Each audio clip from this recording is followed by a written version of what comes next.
This is the Yanks Go Yard podcast with Adam Weinrib and Thomas Carinante. Welcome to a midweek edition of the Yanks Go Yard podcast. I'm Adam Weinrib alongside Thomas Carinante. Gerrit Cole's contract. How are we feeling on Thursday now that there's been another leak from the Yankees front office to Bob Klapisch? Of course there's been. We'll talk about that and what it means. The Yankees fandom had their eyes on a new catcher next season. That catcher will not be Tucker Barnhart. We're going to talk about what that means, where else they can go, whether they'll be doomed if Gary Sanchez is the starter from opening day or not, because it's really already starting to feel like there's a bit of a Paul cast on this offseason on literal day one. And Baseball America's prospect rankings. We've got ourselves a shakeup at the top. Obviously, Anthony Volpe, number one, but number two, not Jasson Dominguez. We're going to talk about what that means and whether there's a little shine off Jasson. Folks, make sure to find us on Apple Podcasts, Google Podcasts, Spotify, wherever you get your podcasts. Drop us a 5-star review along with a mailbag question. We will be more than happy to answer it. Thomas Carinante, welcome to the pod. You were one of the first people to talk about Gerrit Cole's contract last year. You were one of the first water throwers on the deal. I'd still do the deal. We all still would, but the questions are being said out loud, and so we got to address them.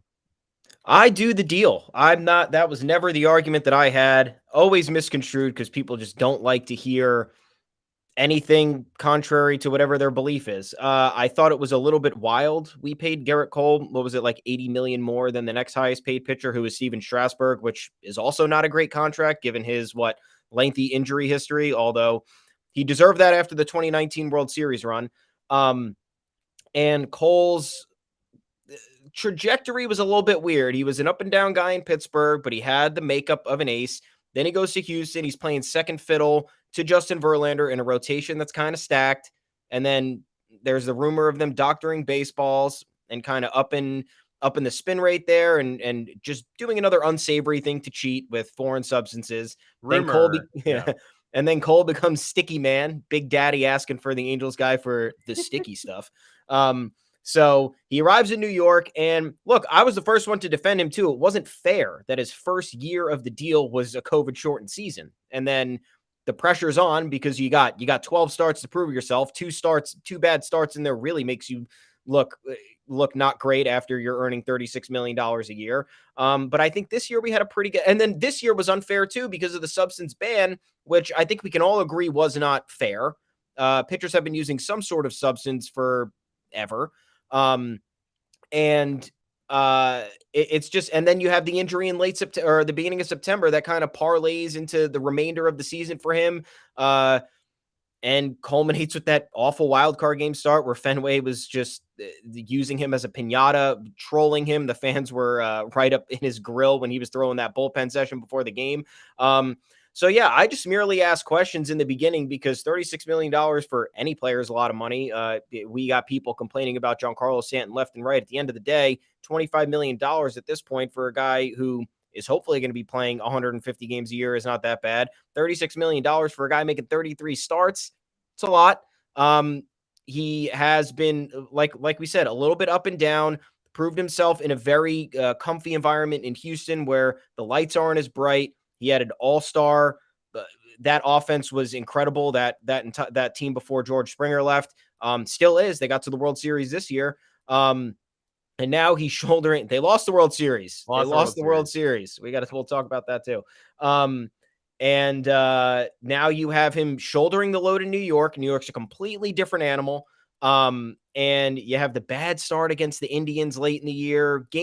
Must-win games where the back's up against the wall and you need your ace to come through. Gerrit Cole has come through on a number of occasions, but there have also been a lot of occasions where he hasn't. And that kind of that makes you think. And now we have these rumors coming out where it does seem like the Yankees, somebody, I don't know who it is, as Jack Nicholson would say, there's a rat. There is a rat in the Yankees organization. Don't know what the agenda here is, but you are right in talking about it today that it seems like there's a little bit of buyer's remorse here because of the amount of money they paid, the results that they're getting, and now the criticism that has reached the grand stage of him being the face of the sticky stuff, blowing it in the wild card game for them. It's a mess, and I think it's worth questioning. I do the deal every time, too. It's not my money. The Yankees can be giving out these contracts left and right. they can still afford to give out, another $200-300 million contracts with the amount of money the organization makes. So I'm not like happy for Gerrit Cole that he got paid, but the reason I had any sort of reservation is because the Yankees are going to use this as an excuse at some point. They're going to say, oh, well, we gave away this $300 million contract, so we kind of have to keep the books tight and figure out what we're going to do and be more cost effective. No, just keep spending. Just keep doing it. Yeah, my party line is I obviously don't care how much money Gerrit Cole makes. I don't care how much money anybody makes as long as it doesn't affect the Yankees' plans. Anytime I worry about money piling up, it's not because I don't think workers should be paid. And I think we should, I hate when fans are evaluating baseball contracts to the dollar, being like, Gerrit Cole makes $36 million. Couldn't we have gotten out of this at $32 million? Like, okay, it's not your money. And when you're arguing about millions and chunks of millions and market rate or whatever, you sound like a weird, friend of ownership. But the Yankees don't quite think that way. And that much is obvious after, the sticky stuff ban in the middle of the season was unfair. Yankee fans and Yankee executives and everyone who banked on Gerrit Cole are very lucky that Gerrit Cole did not get seriously hurt during the middle of that season. Yes. Because Tyler Glasnow got hurt immediately. It's a different level of pressure on the arm. Delivering a non-tack baseball versus a tacky baseball, objectively, it takes more effort to create more spin on a ball that does not have the helpful adhesive. So pitchers were getting, and pitchers are also creatures of habit. Pitching is weird. Pitchers are just getting hurt because the mechanics of what they do is strange. And every time you interrupt one element of it, it throws off the whole body. The Yankees are lucky Cole didn't get hurt when they banned spider tag in the middle of the season. The Yankees are also lucky Cole didn't hurt his arm when he hurt his hamstring. The Yankees got lucky twice. And so that's great. But the results did not look wonderful at times throughout the 2021 season. Somebody in the front office, you're right, has buyer's remorse. I don't know who this person is. I don't know if this is a high-ranking official. I don't know who Bob Klappish's mole is, but somebody has an axe to grind with Gerrit Cole, and they're starting to feel a little bit more uncomfortable. I understand feeling like you were sold a bum slate of goods because you probably knew something about what Houston was doing. You probably knew some of it was a little unsavory. You probably knew that there was a method behind Houston's the gas house or whatever they were doing wasn't just a pitching coach being like, throw pretty hard. You should try throwing a little bit harder. Like, clearly there was something going on. So, I don't think whoever this Yankees executive is obviously isn't happy they got caught in year one with fans in the stands and had to, it's classic Yankees for this big investment to all of a sudden feel a little bit less good because of something beyond their control, but it wasn't totally beyond their control. They had to have known something. But all that being said, whoever leaked this to Bob Klapisch, whoever's feeling skittish, whoever leaked the Gerrit Cole-Brett Gardner fight last week and threw in some digs at Joey Gallo just for fun, somebody is clearly nervous. I do think it merits mentioning. Again, so first of all, I don't care about the money unless the Yankees care about the money. Then I'll get a little nervous, but they shouldn't care about the money. And so if they do in the future, I'll get angry about it. Second, Gerrit Cole, obviously, there are some moments that stand out from the non-sticky stuff Gerrit Cole that make you go, that sucked. The Mets game when I believe he blew a 4-1 lead in the 7th. That was July 4th weekend. Yeah, you cannot lose a 7-inning doubleheader with Gerrit Cole on the mound with a 3-run lead, so that sticks in people's minds. The game at Fenway when he got absolutely owned in the first inning trying to prevent a sweep. Those are two really not good starts that obviously stand the test of time as being sucky. However, as views from 314 feet pointed out and very helpfully enumerated, 2.34 ERA and 1.47 in 50 innings from July 10th to September 1st. So that's a lot of course correction after that July 4th start, before Cole hurt his hamstring. Plainly, before you start thinking about, can Cole handle the moment? Is Cole built for the wild card game at Fenway? Was Cole thrown off because there was a guy with a Kermit puppet in his head and standing an inch behind him? I don't know. I can't answer any of these questions. I do know that Gerrit Cole very clearly was very good in big games in 2019 in the Bronx against the Yankees, in 2020 against Shane Bieber, in 2020 against the Rays in the DS. Even on short rest, he ended up rebounding to throw 5 one-run innings, the one run being that stupid Austin Meadows home run. We all hated it. It did happen. But Cole's pitched well in big games before. I'm more inclined to blame everything on the hamstring, or at least most things on the hamstring, considering he did course correct. This report was about the Yankees and Gerrit Cole collaborating with Major League Baseball to build a stickier ball in the new CBA for the present and future. So embedded in the leak, I don't blame them for trying to make things easier for Gerrit Cole. I objectively endorse some sort of middle ground here. all of this being said, if they fix the baseball again and Cole's April looks really bad, you're going to get a lot more. Bob Clappish is going to be posted up at his local coffee shop cranking out these articles because he's not going to sit through a bad April without like checking in with his source every day, being like, need to borrow money, like feeling worse yet. Like he's going to be prodding for sure. I would. Yeah, I mean, I like that that they should be working towards something. But I don't think like the Yankees don't need to let us know that, hey, we're going to fix this, guys. Like we're going to make sure that Gerrit Cole is the ace that we all envisioned him to be, because we need to make sure that this is right. It's fine. Whatever is going to happen is going to happen. I don't think the Yankees doing any sort of damage PR control here is going to do any good for anybody else. The end of the season happened. It is what it is. I think most logical people would chalk it up to his hamstring injury. Hamstring is a serious injury for any position in any sport. So, and when you're a pitcher, when most of your torque is coming from your hips and your lower body, of course, that's going to affect you in more ways than one. And hamstring issues don't go away in a month. They last. Look at the NFL. Christian McCaffrey's been out with a hamstring tweak since week 2. It's now week 9. Mm-hmm. Obviously, football is a much more physically demanding sport, but there's so many different impacts that it has when you're hindered in that regard. So I'm not worried about it. I'm not worried about Cole in general. He's still a very good pitcher. I just want the outings. I want the offensive players too, who, I mean, Giancarlo Stanton did become that guy down the stretch, but I just want people in certain situations to be like, this is my game and nobody is taking it from me. This is what I'm going to win this game, and that's the end of the story. And I don't know if Gerrit Cole is kind of that guy, because like we said, we haven't had a huge sample size of him shouldering the load in New York, which I think is a completely different animal than doing so in Houston when you're not the best pitcher on the staff. But we have 7 years of the contract left, so I think we have time. I think there's no reason to be mad at Gerrit Cole. I'm not mad at Gerrit Cole. I was mostly pleased with what he did this year. Aside, the wild card game was really the worst part of it. He did what he had to do most of the other times, and you just want a little bit more from your ace. That's what it is, and a lot of factors are working against him. Don't really think that anybody should be super regretful about this deal. I think you should question why the Yankees outbid nobody and gave him $324 million. Like you saw, it was like the Angels were in and they were never going that high. So it's the Yankees' fault. I blame the Yankees. I blame the Yankees for not spending and then deciding to spend way too much. So that's where we're at here. And speaking of the offseason, the offseason's here, dude. The offseason is here. We had a trade.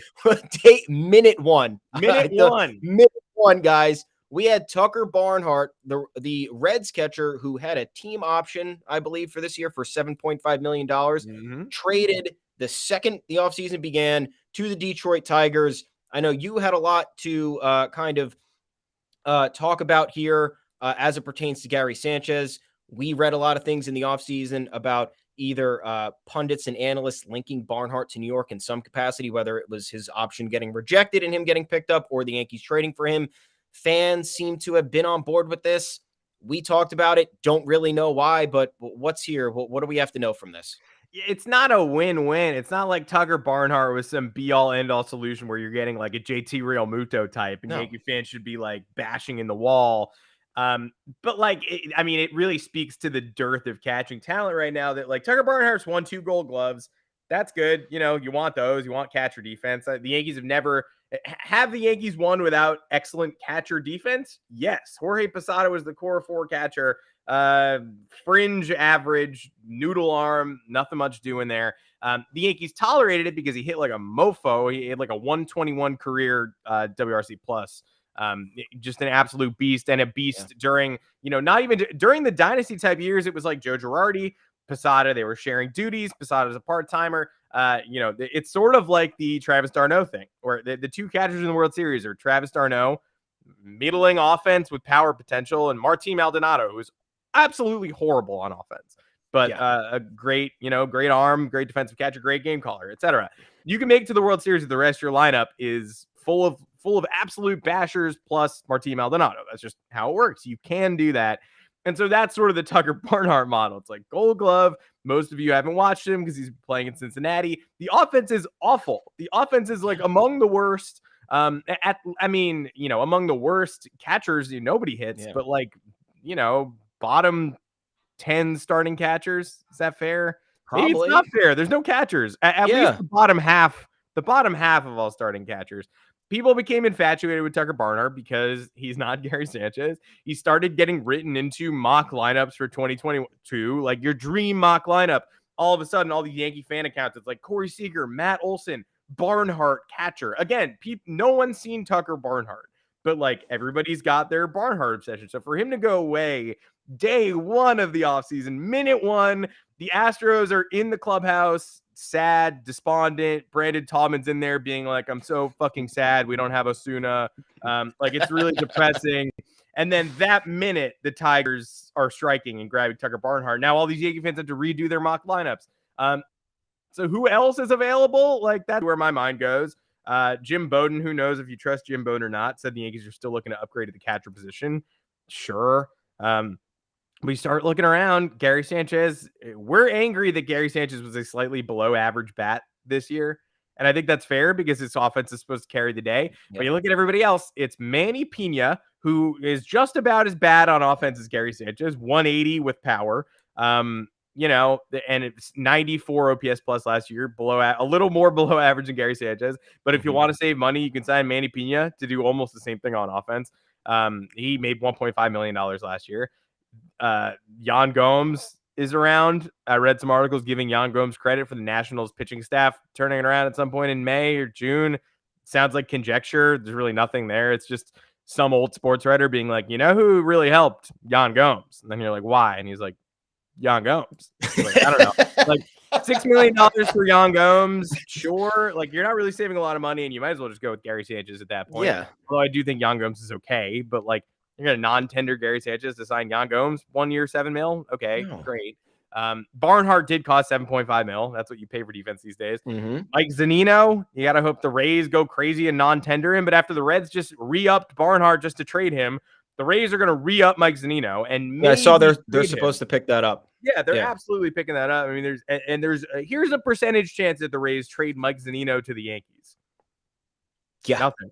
It's like the white supremacist symbol without the three fingers. It's a big old zero. Not going to happen. So then I'm lurking in the Mitch Garver trade market, who is the offensive catcher Gary Sanchez is supposed to be. Had a 150 something and 147 OPS plus in his last 2 full years, 19 and 21. The Twins do have Ryan Jeffers behind the plate, who's like a younger Mitch Garver, hit 199 or something this year with a bunch of bombs.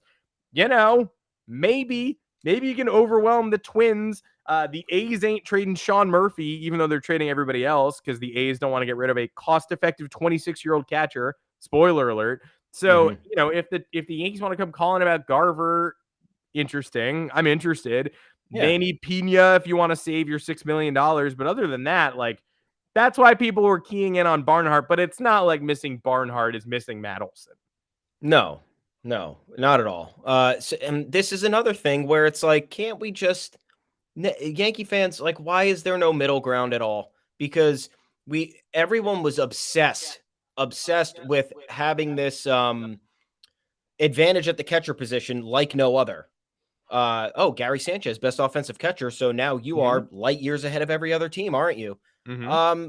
Sort of, not when he's really bad defensively, and the stats have shown that he's not that good defensively over the course of time. You would hope at the very least that his offense would have been above average or somewhere around there. He was literally average, 99 OPS plus. Saw a lot of people kind of upset. I don't know why it was talked about yesterday, but his 99 OPS plus and WRC plus was talked about. And the reason why it was low was because the Orioles robbed those 2 home runs. Cedric Mullins has that incredible catch. And I don't know who was in left field for them earlier in the year when Gary uncorked like a 3-run bomb and made an incredible catch over the left field wall. Austin Hayes, I feel like. Yeah, something like that. But either way, it's like, where we're sitting there obsessed with this advantage at the catcher position that we haven't really had because he's been so hot and cold that it's not really applicable at this point, and it doesn't matter. And then you have people who are so mad that Gary Sanchez is so bad and they want him gone at any cost. And then it's like, dude, you look at this class and you're going to get rid of him for nothing. Like, this is, once again, this is the Yankees' fault for failing to pull the plug on an experiment that they could have just pulled 2 years ago and maybe gotten JT Realmuto if that's what you wanted. I don't know. I didn't really care because the catcher position for me, as me, special baseball fan, cool guy, I just want a guy who plays good defense. Like, that's all I want.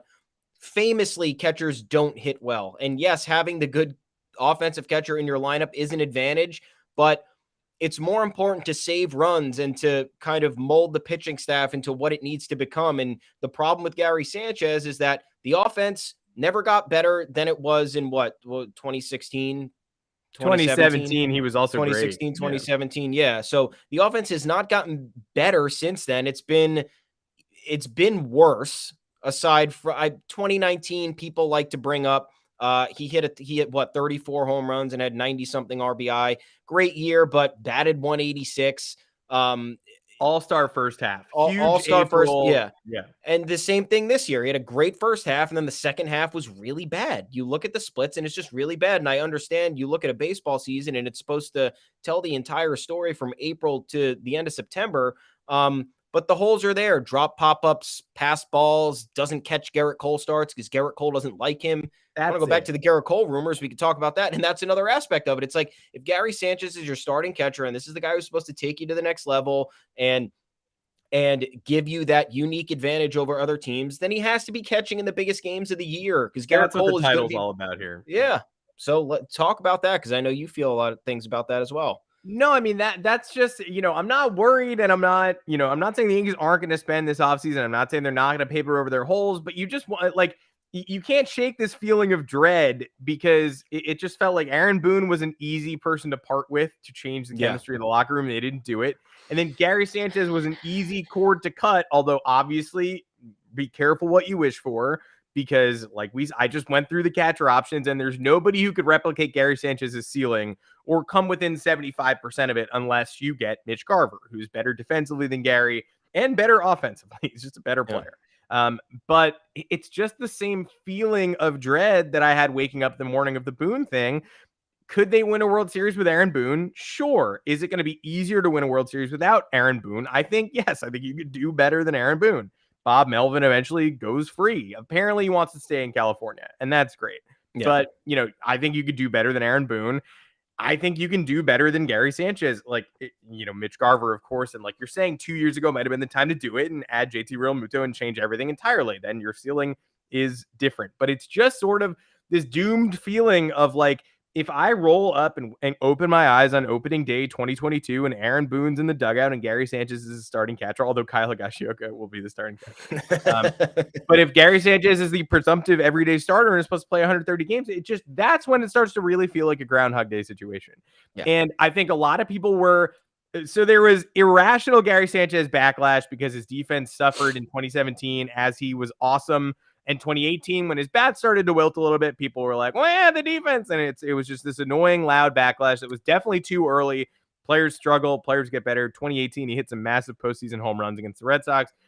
Annoying year for sure. But you could live with Gary Sanchez's 2018 season, whatever. But the backlash started too early. And so then the backlash begun and people started dogmatically defending Gary Sanchez at every turn. Then he had an all-star first half that proved those people right. Then he had the worst 2020 you've ever seen that proved all the annoying, angry people right.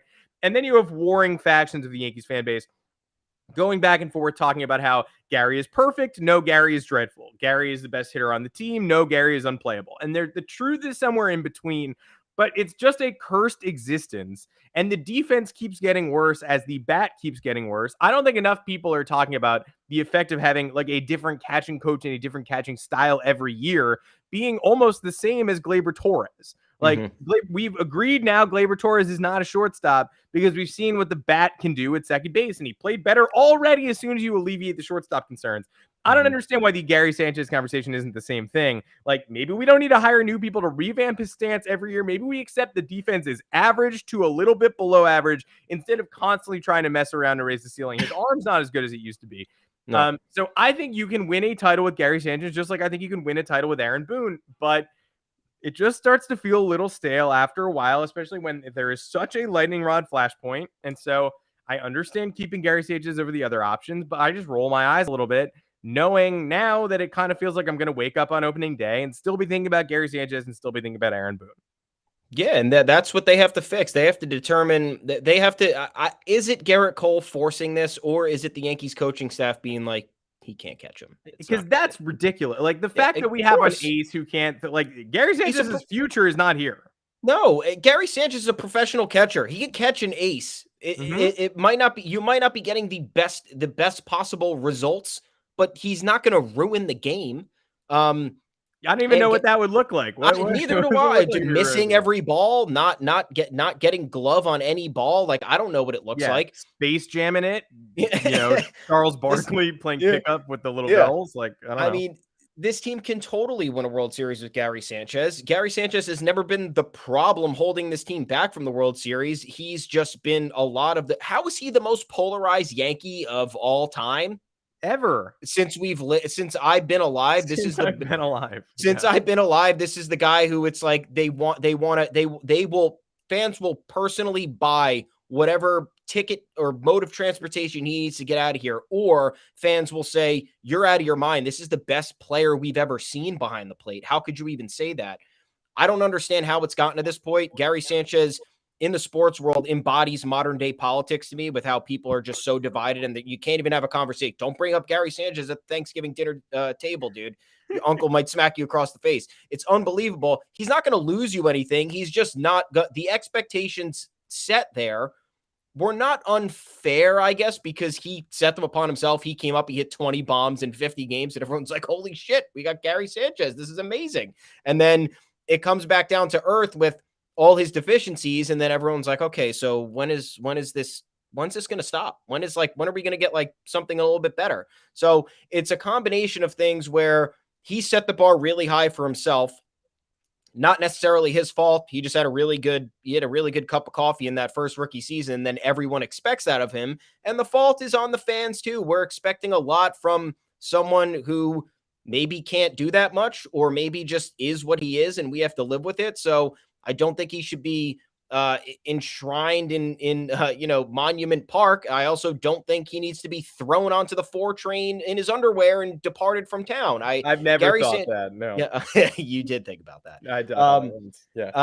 He's a totally fine catcher. I would like for the obvious deficiencies to go away. Pass balls would be great to fix. I don't know what was up with his arm. He had his lowest caught stealing rate this year. Was not accurate throwing to second base on numerous occasions.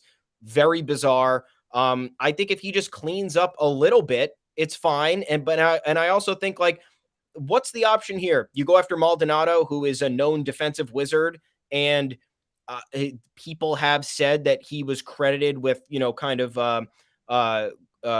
grooming and molding this Astros staff that has a lot of young guys pitching for them, which helped them kind of get through this long regular season and this postseason. Maybe that's true. That'd be great. I think that's a guy the Yankees could use. But is it worth upending all that right now? Maybe.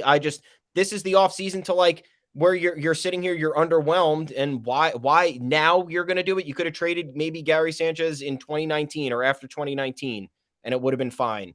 But they waited too long. We're here. I think you just keep him. I think you tell Gerrit Cole to shut up, and Gary Sanchez has to catch his starts, and that's the end of the story. It's really not that complicated to me. Yeah, the ill-fated Gary Sanchez for Syndergaard deal is like an all-timer, because like obviously that would have been a disaster for the Yankees.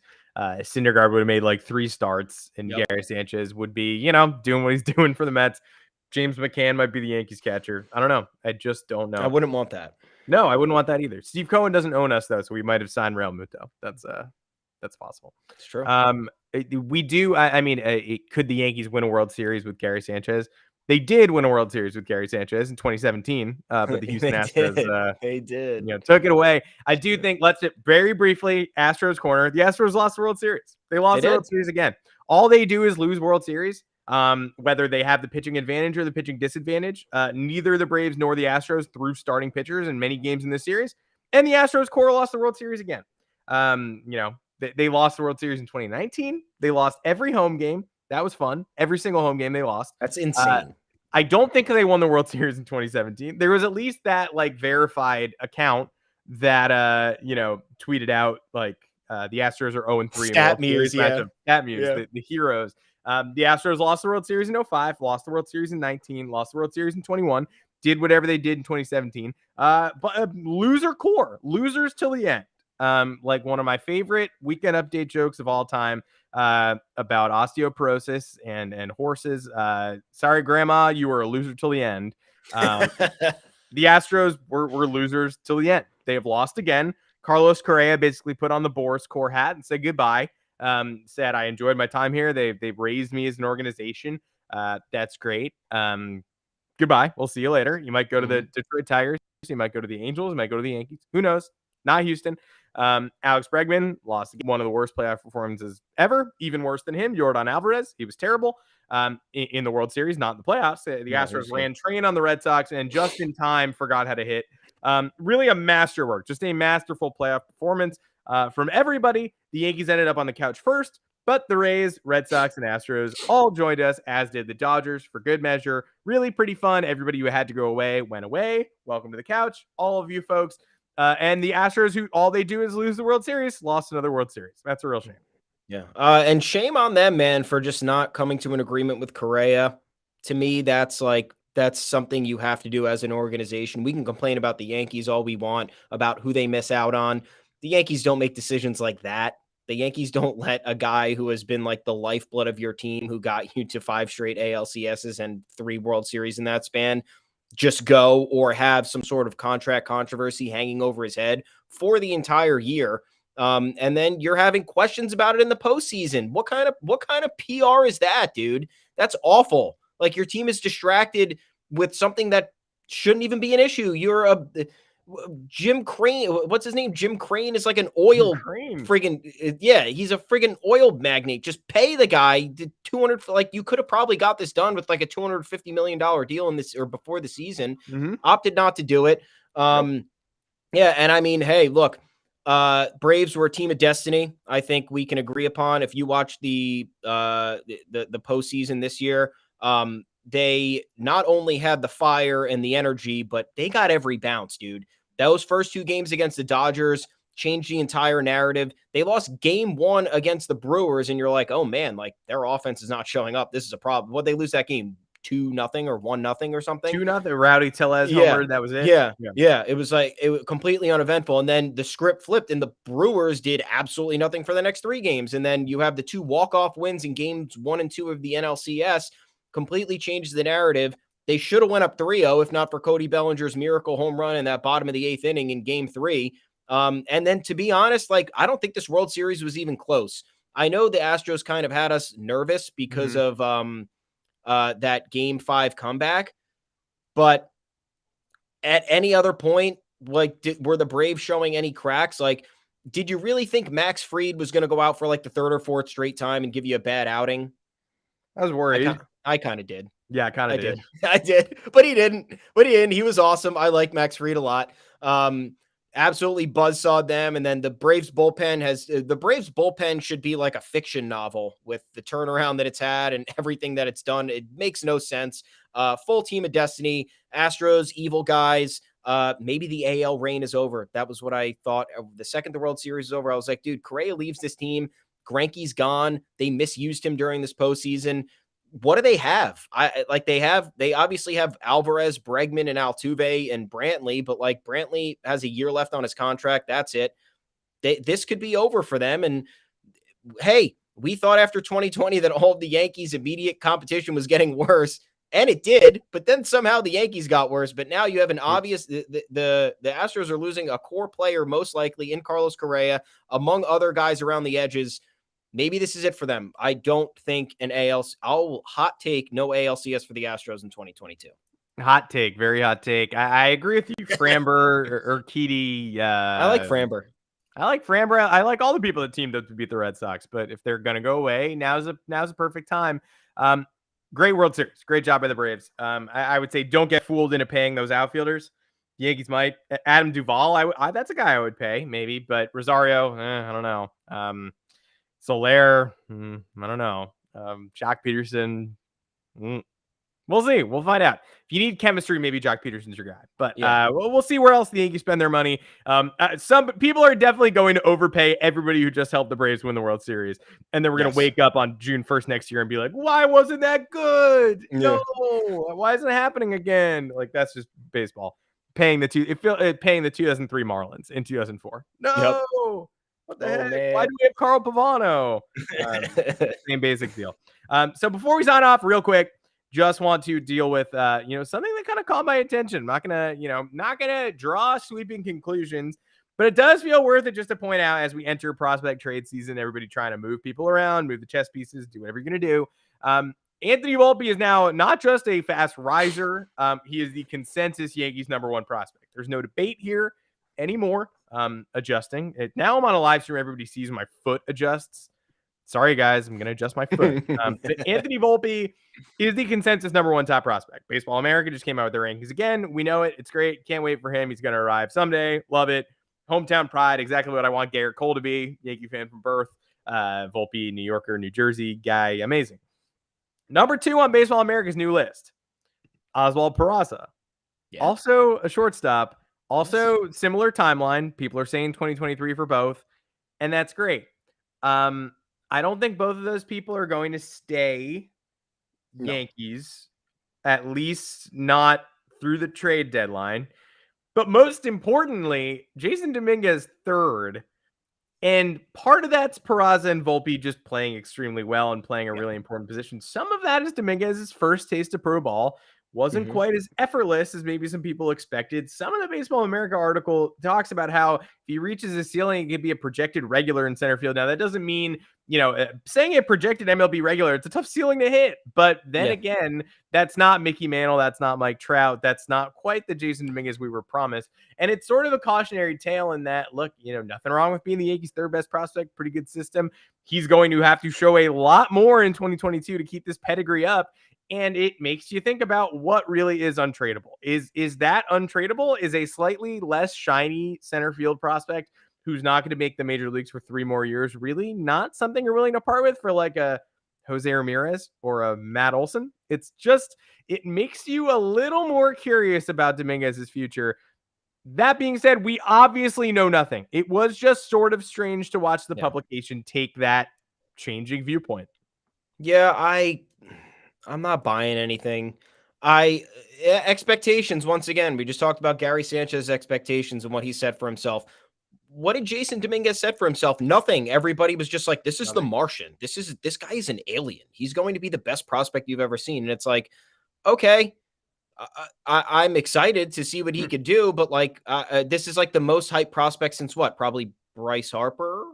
Ruben Rivera. Is that right? I don't know. And like we had tangible footage of Bryce Harper playing high school baseball.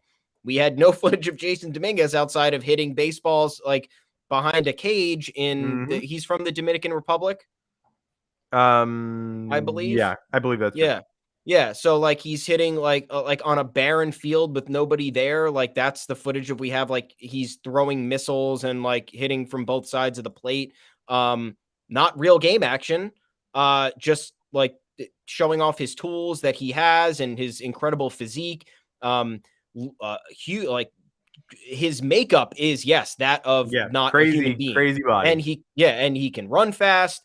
And if he can field in center, that's absolutely tremendous. I don't put all my chips in the middle of the table with prospects. That's why I'm happy to trade whomever, whenever. I'm not saying gut your farm system tomorrow to just make your team better for the next year or two, but like people who are saying Volpe's untouchable after the season he's had, it's like, dude, when he had a bad 2019, he was nobody and nobody cared. And now he's #1. And like, you could even argue that Peraza should be #1. Peraza spent most of the year in AA last year. And had a really good year in AA. I know Volpe had a very good year, but he was in high A, an area of the farm system that Peraza had already ripped through in 50-something games and then got the bump to AA.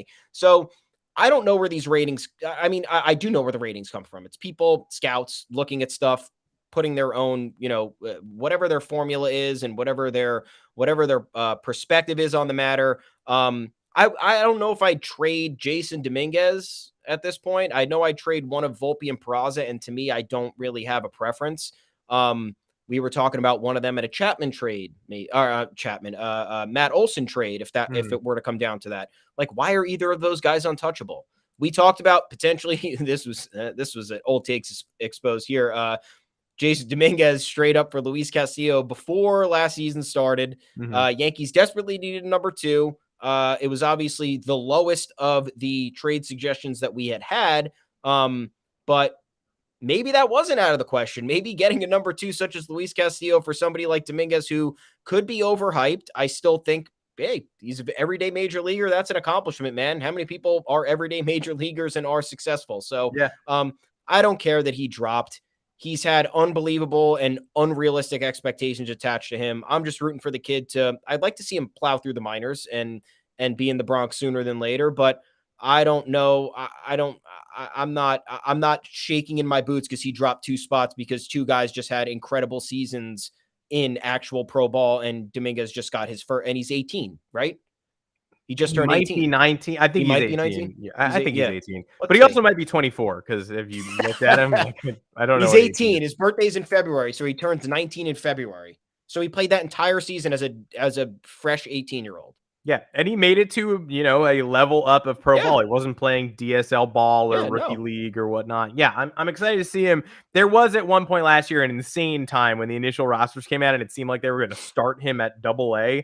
And like Somerset started advertising that Hudson Valley was going to get him. And then it's like, no, he's not even on a roster. So more room to grow, more room to go. We all watched him at the Futures game, though. He's hitting lasers. He does what he does in BP in real showcase games. There's plenty of time for Dominguez. I would not get all torn up over the fact that he hit 252 or whatever in a 40-game sample. But pretty cool to know the Yankees have 2 shortstops who both rank above someone we were once told was the greatest prospect in baseball history. That also seems noteworthy. Volpe Peraza, I don't know if you can lose. I think you've got a winner no matter who you stick with. That is it for this live stream edition of the Yanks Go Yard podcast. Make sure to find us on Apple Podcasts, Google Podcasts, Spotify, wherever you get your podcast. Drop us a 5-star review along with the mailbag question. We'll be more than happy to answer it. I think I always point here, even if if you're not on video. Even if I'm not on video, I think I point. Who knows why? Until next time, I'm Adam Weinrib. You can find me on Twitter at Adam Weinrib.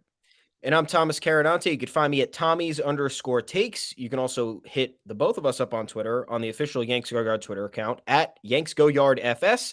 And you can also head on over to yanksgoyard.com. We got all the written content there for you. All of our thoughts, all of our hypothetical trades, all the fun stuff. But the commentary from you is important. The mailbag questions and anything of that sort from you is important. We want to improve the discourse. Want to talk to you and see what you think because, hey, maybe we're wrong, Maybe we're wrong. I don't know, but I think we're usually right. I think Cashman's got to start listening to us. But I do like a lot. Don't kid yourself, Thomas. I like some of the discourse on Yankees Twitter when it's not entirely toxic. I like when people are trying to talk about improving this lineup. We know a lot of things have to get done this offseason. So it's up to you and it's up to us to talk about it and make sure we're plowing through everything that is absolutely necessary before all these moves come to fruition. So until then, guys, have a great weekend. Again, new schedule, Mondays and Thursdays, 2 p.m. live on here for you to see. You can listen, come in the chat, have some fun, but enjoy your weekend. We'll talk to you soon. Yeah, we'll see you next week. And by the pace of the offseason, there will be 6 more trades for no reason. See you on Monday.